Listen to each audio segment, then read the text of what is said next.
Hello, this is Mike Russell from musicradiocreative.com. I am staggered by your generosity. Over 500,000 views on this channel.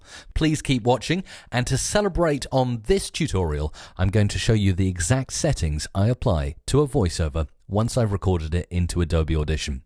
Now, if there's one person you need to thank for this tutorial, it is VoiceOver Darren. Go and visit his website at voiceoverdarren.com, click the contact page, and thank him personally for this tutorial. That's voiceoverdarren.com.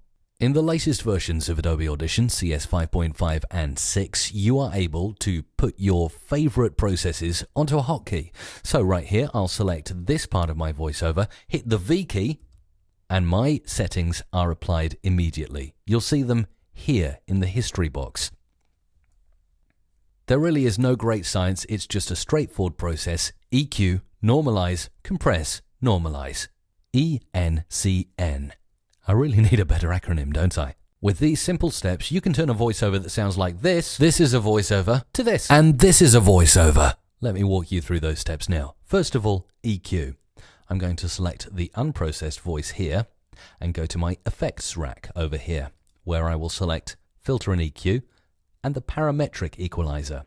Here, it's just a simple case of selecting the loudness maximizer in the presets. All this does is add a subtle little bit of extra bass and quite a lot of extra treble to give you a nice presence in your vocals. So once you've done that, hit the cross and then apply, and you'll see that that EQ is now applied to the voiceover. Next, you go into the effects menu, amplitude and compression, normalize, process. That'll bring up this box, and you can normalize the voiceover to your favorite late 90s radio station frequency. So 98.8 there. You might choose to go for perhaps 95.8. Anything in the late 90s is good. Next, it's the compression, or as it's called in Adobe Audition, the dynamics processing. So head back to the effects rack, go to amplitude and compression, dynamics processing, and then I've got a preset called mic compressor. That's something I've set up myself. I'm going to zoom into my settings there, take a look at them, note them down, and you can set them up yourself in Adobe Audition.